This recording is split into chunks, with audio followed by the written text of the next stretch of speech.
اور اب بات ٹی بی کے بچاؤ کے عالمی دن کا۔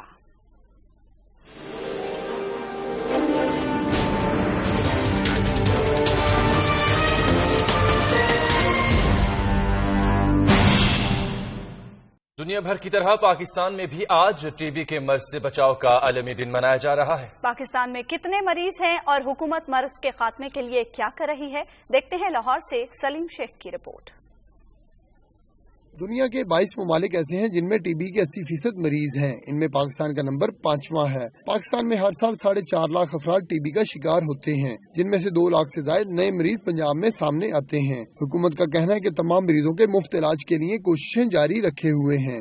اگر کوئی مریض جو رجسٹرڈ ہے اور وہ علاج کے لیے نہیں آتا تو ہم فالو اپ کے لیے اس کا پیچھا کرتے ہیں اور اس مریض کو بلا کے اس کے ٹیسٹ بھی اور اس کو ادویات کی فراہمی اور اس کی سائیکو تھراپی بھی کی جاتی ہے۔ 2 ہفتے سے زیادہ کھانسی آنا، بلغم میں خون، رات کو بخار ہونا، وزن میں کمی اور بھوک نہ لگنا جیسی علامات کی صورت میں ٹی بی کا مرض ہو سکتا ہے۔ ٹی بی کے مرض کے پھیلنے کی بڑی وجوہات غربت، چھوٹے اور تنگ و تاریک گھر، زیادہ آبادی، قوت مدافعت کی کمی، سگریٹ اور شوگر ہیں۔ اگر ایک مریض کا علاج نہ کریں تو وہ 1 سال میں 10 سے 15 لوگوں کو ٹی بی پھیلا سکتا ہے۔ تو بیسٹ پریونشن یہ ہے کہ ہم مریض کو ڈھونڈیں، تلاش کریں اور اس کا علاج کریں، اور جو چین ہے ایک مریض سے دوسرے مریض تک ٹی بی پھیلاتی ہے، اس چین کو بریک کریں تو ٹی بی پھیلنے سے رک سکتی ہے۔ ٹی بی ایک قابل علاج مرض ہے، تاہم اس کے خاتمے کے لیے 6 ماہ ادویات کا کورس کرنا پڑتا ہے۔ اگر ادویات درمیان میں چھوڑ دیں تو کورس کی مدت 2 سال ہو جاتی ہے اور ادویات پر لاکھوں روپے صرف ہوتے ہیں۔ کیمرہ مین اصغر علی کے ساتھ سلیم شیخ، دنیا نیوز، لاہور۔ رپورٹ آپ نے دیکھی، پاکستان میں تپیدق کا مرض ختم ہونے کی بجائے بڑھتا جا رہا ہے۔ اس کی کیا وجوہات ہیں اور لوگوں میں ٹی بی سے بچاؤ اور اس کے علاج کے لیے آگاہی پیدا کرنے کے لیے ہم نے آج اپنے اسٹوڈیوز میں دعوت دے رکھی ہے ڈاکٹر اعجاز قدیر کو، جو کہ پاکستان ٹی بی پروگرام کے انچارج ہیں۔ ڈاکٹر صاحب، بہت شکریہ آپ کے وقت کا اسٹوڈیوز میں آئے، اور آج عالمی دن ہے اس مرض سے بچاؤ کے لیے۔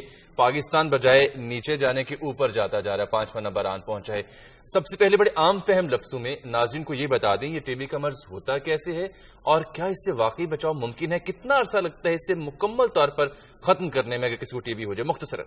جی، پاکستان میں جو ہے ٹی بی کا مرض باقی 22 ممالک کی طرح کافی ہے، اور ہر 1 لاکھ میں 350 لوگوں کو ٹی بی ہے، اور ہماری کوشش یہ ہے کہ ہم اگلے 10 سال کے اندر اس کو آدھا کر دیں اور 1 لاکھ میں کوئی 100 یا 150 کے قریب ہوں۔ اس کی وجوہات جیسے ابھی بتایا گیا کہ پاورٹی جو ہے، غربت جو ہے سب سے بڑی وجہ ہے، میل نیوٹریشن، خوراک کی کمی اور پور ہاؤسنگ کنڈیشنز، یہ ساری وجوہات ہیں۔ لیکن جو اس کا وجہ بنتی ہے وہ جراثیم ہے جس کا نام ہے مائکرو بیکٹیریم ٹوبرکلوسس، اور یہ ایک سے دوسرے کو لگتا ہے۔ ایک آدمی جو کھانستا ہے اس کے قریب جتنے بھی لوگ ہوں گے ان کو وہ جراثیم منتقل ہو جائیں گے اور الٹیمیٹلی وہ اس کو ٹی بی ہو جائے گی۔ تو یہ ہماری کوشش یہ ہے کہ ہم ہر جو فرد جس کو ٹی بی ہے اس کو جلدی ڈیٹیکٹ کریں اور اس کو ٹریٹ کریں۔ یہ 100% قابل علاج ہے، اور آج کل 6 مہینے کے اندر اس کا علاج ہو جاتا ہے۔ پہلے زمانے کے اندر 24 مہینے تک ہوتا تھا اور 28 مہینے تک ہوتا تھا، اب 6 ماہ کے اندر اس کا علاج جو ہے مکمل طور پر قابل علاج ہے۔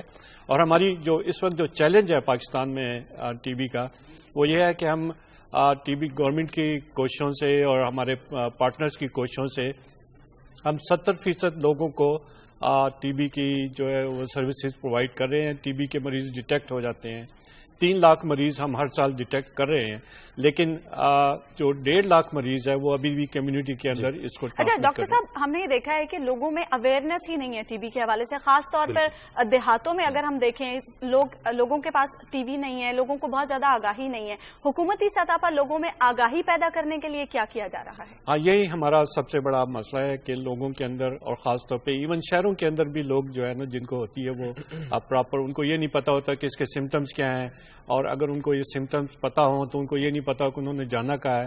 اس کے لیے ہم نے ایک خاص پروگرام شروع کیا اویئرنیس کے لیے، اور ایڈوکیسی، کمیونیکیشن، سوشل موبلائزیشن ہماری جو اسٹاپ ٹی بی اسٹریٹجی ہے پاکستان کے اندر اس کا ایک کمپوننٹ ہے، اور اس پہ ہم خاص فوکس کر رہے ہیں۔ خاص طور پہ دیہاتی علاقوں میں ہم ریلیجیس لیڈرز کو انوالو کرتے ہیں، ہم کونسلرز کو انوالو کرتے ہیں، ہم اسکول ٹیچرز کو انوالو کرتے ہیں، اور ہماری کوشش ہے کہ جس طرح پولیو کے بارے میں اویئرنیس ہے اسی طرح ٹی بی کے بارے میں اویئرنیس پھیلے، کیونکہ یہ قابل علاج ہے، اور اگر یہ اویئرنیس پراپرلی ہو جاتی ہے ٹھیک ہے۔ اتنی ساری ایفرٹس کے باوجود اگر یہ مرض کم ہونے کی بجائے بڑھ رہا ہے تو اس کی وجوہات کیا ہیں، اور کچھ دیگر اہم سوالات جو ناظرین کے ذہنوں میں بھی ہیں، یہ سب ڈاکٹر صاحب آپ سے ہم جانیں گے، لیکن ناظرین کو یہ بتا دیں کہ پاکستان میں ٹی بی کا مرض اب تیزی سے سر اٹھا رہا ہے۔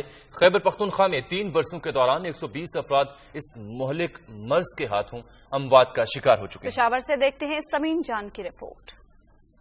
ٹی بی کو قابل علاج مرض قرار دیا جاتا ہے، لیکن پاکستان میں یہ مرض بھی بہت سے لوگوں کے لیے اموات کا سبب بن رہا ہے۔ ٹی بی کی خطرناک قسم مزاحمتی ٹی بی ہے، جو پاکستان بالخصوص خیبر پختونخوا میں بڑی تعداد میں اموات کا سبب بن رہا ہے۔ 2011 سے لے کر اب تک 120 افراد اس مرض میں مبتلا ہو کر جان سے ہاتھ دھو بیٹھے ہیں۔ بڑھتی ہوئی اموات کے پیش نظر اب حکومت نے صوبے کے 4 بڑے اسپتالوں میں مزاحمتی ٹی بی کا مفت علاج شروع کر دیا ہے۔ مریضوں کو نہ صرف مفت ادویات دی جا رہی ہیں بلکہ انہیں آمد و رفت کے لیے 6000 روپے بھی دیے جاتے ہیں۔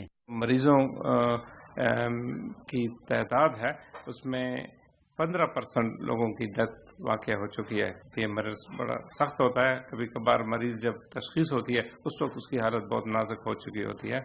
تو جہاں تک آرڈینری ٹی بی کا تعلق ہے اس میں اتنی مورٹیلٹی نہیں ہے۔ خیبر پختونخوا میں مزاحمتی ٹی بی کے اس وقت 1500 رجسٹرڈ مریض ہیں۔ مرض کے بارے میں شعور نہ ہونے اور علاج ادھورا چھوڑ دینے کی وجہ سے اس کی شدت بڑھ جاتی ہے۔ 3 مہینے بعد میں یہ والا مرض دوبارہ ہوئی۔ جب میں نے پیر سے علاج کیا تو مجھے اچھا نہیں ہوا، محسوس ہوا۔ پھر میں پشاور آ گیا، یہاں علاج شروع کی۔ یہاں پہ میں نے جو ٹیسٹ کرائے خان اسپتال سے، لبرٹی اسپتال سے، وہ بھی مفت کرائے گئے، ادویات بھی مفت دے رہے ہیں۔ خیبر پختونخوا میں ٹی بی کے 28 تشخیصی مراکز جبکہ 76 طبی مراکز کام کر رہے ہیں۔ طبی ماہرین کے مطابق خواتین میں اس بیماری کی شرح زیادہ ہے۔ طبیعت کا علاج مکمل کرنے کے حوالے سے آگاہی پیدا کر کے اس مرض میں کمی لائی جا سکتی ہے۔ کیمرامین نعیم بابر کے ساتھ سمین جان، دنیا نیوز، پشاور۔ سمین جان کی رپورٹ آپ نے دیکھی۔ ایک مرتبہ پھر سے ہم بات کریں گے ڈاکٹر صاحب سے۔ اچھا ڈاکٹر صاحب، ہم ابھی بات کر رہے تھے کہ ٹی بی ہوتا کیسے ہے، آپ نے یہ تو علامات بھی بتا دی، یہ بھی بتا دی کہ کیسے کیسے اس کی پھیلنے کی وجوہات کیا ہوتی ہیں۔ یہ بھی کہا جاتا ہے کہ ٹی بی غریبوں کی بیماری ہے۔ اگر یہ غریبوں کی بیماری ہے تو غریبوں کے لیے اس کا علاج افورڈ کرنا کتنا آسان ہے؟ حکومت کی جانب سے کیا انتظامات کیے جا رہے ہیں؟ کتنے طبی مراکز ہیں جو اس وقت پنجاب میں کام کر رہے ہیں؟ پورے پاکستان کے اندر 1500 لیبارٹریاں کام کر رہی ہیں اور 5000 ٹریٹمنٹ سینٹرز کام کر رہے ہیں، اور ہم یہ دعوے سے کہتے ہیں کہ پورے پاکستان کے اندر ٹی بی کی مفت تشخیص اور علاج اویلیبل ہے۔ کوئی شخص جس کو پتہ ہے کہ یہ علاج اویلیبل ہے وہ کسی بھی شخص کو جو ہے وہ ہم 6 مہینے کا کورس دیتے ہیں ہر مریض کو، اور یہ مکمل طور پر فری ہے۔ اس کے علاوہ ہم نے پرائیویٹ سیکٹر کے اندر جو پرائیویٹ کلینکس ہیں ان کے اندر بھی یہ دوائیاں مفت مہیا کی ہیں۔ اس وقت 3000 کے قریب 60 ڈسٹرکٹ کے اندر یہ کام کر رہے ہیں، اور یہ ہر شخص کو فری مہیا ہے، اور حکومت نے اس بات کا انتظام کیا ہے کہ یہ دوائیاں مسلسل جو ہے وہ فری مہیا۔ جیسے کہ آپ نے ذکر کیا تھا پاورٹی کا، اور ڈیفینیٹلی جب وسائل کم ہوں اور تو جو ہمارے ہاں رواج پایا جاتا ہے، مریض جو ہے وہ رخ کرتا ہے دیسی ٹوٹکوں کی جانب، حکمت کی جانب، یا پھر ہومیوپیتھی یا ایسے جو تونے ٹوٹے ہیں اس کے جانب وہ رجوع کرتے ہیں۔ وہ کیا مفید ثابت ہوتے ہیں یا آپ نل اینڈ وائٹ قرار دیں گے انہیں؟ نہیں، وہ بہت ہی خطرناک ہے، کیونکہ ٹی بی کے اندر جو سب سے بڑا رسک ہے وہ یہی ہے کہ آپ جتنی دیر سے علاج کرائیں گے اتنی دیر سے اس کا جو ہے وہ ایک تو وہ کمیونٹی میں پھیلاتا رہے گا اور دوسرا علاج مشکل ہو جائے گا۔ اس لیے جو ہی یہ سمٹمز ہوتے ہیں اس کو فوراً اپنا جو ہے وہ ڈاکٹرز کے پاس جانا چاہیے جو کہ کوالیفائڈ ڈاکٹرز ہیں، اور وہاں پہ یہ علاج اپنا مفت کروانا چاہیے۔ ٹھیک ہے، آلودگی کی بات ہم کرتے ہیں کہ آب و ہوا ٹھیک نہیں اور لیونگ انوائرمنٹ ٹھیک نہیں، تو آلودگی تو ہر جگہ اب گاؤں میں بھی ہے اور شہروں میں تو بہت زیادہ ہو چکی ہے۔ تو بڑے شہر اس کی لپیٹ میں، جیسے کراچی ہے، لاہور ہے، ملتان ہے، انڈسٹریل سٹی فیصل آباد ہیں، تو وہاں پر کیسے بچا جا سکتا ہے اتنی زیادہ پولوشن کی موجودگی میں؟ لیکن پولوشن جو ہے وہ یہ ہے نا کہ ہر آدمی کو کوشش کرنی چاہیے کہ ایسی جگہ پہ جہاں پہ پولوشن زیادہ وہاں پہ پروٹیکٹیو میجرز لے، خاص طور پہ ان انڈسٹریل ایریاز میں جاتے ہوئے وہ